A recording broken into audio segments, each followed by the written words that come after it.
ദിവ്യാത്മാക്കൾക്കെല്ലാം വിനീതമായ നമസ്കാരം.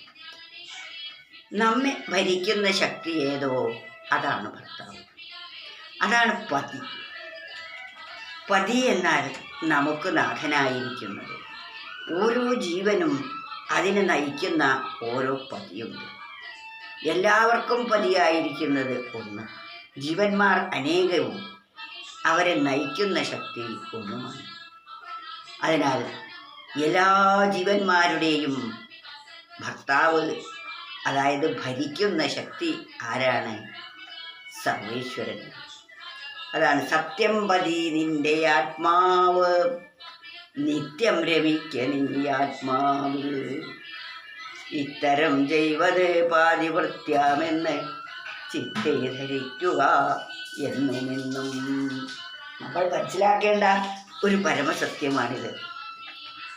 ഓരോ വ്യക്തിയെയും നയിക്കുന്നതും നിയന്ത്രിക്കുന്നതും ഭരിക്കുന്നതും ആ പരമമായ ഈശ്വരനാണ്. അതാണ് എല്ലാവരുടെയും ഭർത്താവായിരിക്കുന്നത്, പതിയായിരിക്കുന്നത്. അത് സത്യം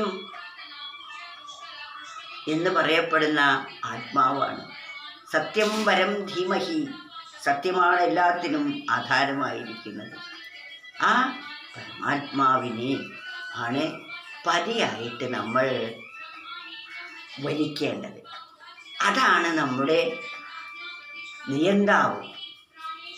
ആരാണോ ആ പരമാത്മാവുമായി നിരന്തരം ആനന്ദിച്ചു കൊണ്ടിരിക്കുന്നത്, രമിച്ചു കൊണ്ടിരിക്കുന്നത്, അവരാണ്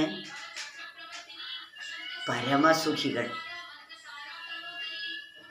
മാത്രല്ല, അവരാണ് യഥാർത്ഥത്തിൽ പതിവ്രത എന്ന് പറയുന്നത്. ഭർത്താവിനെ മാത്രം ആശ്രയിച്ച് ജീവിക്കുന്ന ഒരു ഒരാൾക്കാണ് പതിവ്രത എന്ന് പറയുന്നത്. അങ്ങനെയുള്ള ഭാര്യയ്ക്കാണ് പതിവ്രത രത്നം എന്ന് പറയുന്നത്. പതിവ്രതയ്ക്ക് അസാധ്യമായി ഒന്നുമില്ല. പതിവ്രതയായിരിക്കുന്ന ശീലാവതി സൂര്യൻ ഉദിക്കരുത്, തൻ്റെ ഭർത്താവ് മരിക്കും എന്ന ശാപം കിട്ടിയപ്പോൾ സൂര്യനെ ഉദിക്കാതെ തപശക്തി കൊണ്ട് നിർത്തി.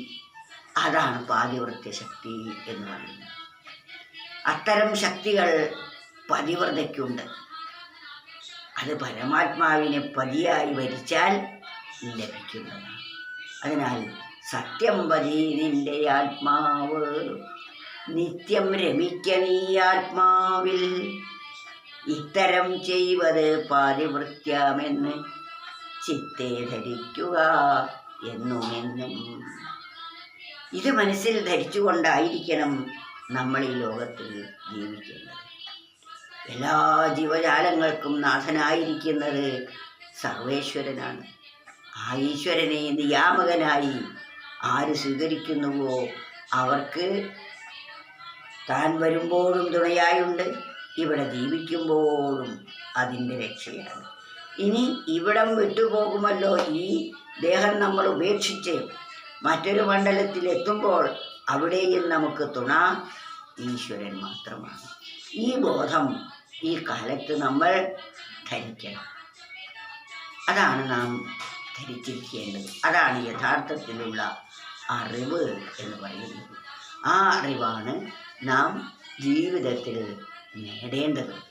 സത്യം പതി നിന്റെ ആത്മാവ്, നിത്യം രമിക്ക നീ ആത്മാവിൽ, ഇത്തരം ദേവത പാതിവൃത്യാമെന്ന് ചിത്തെ ധരിക്കുക എന്നുമെന്നും.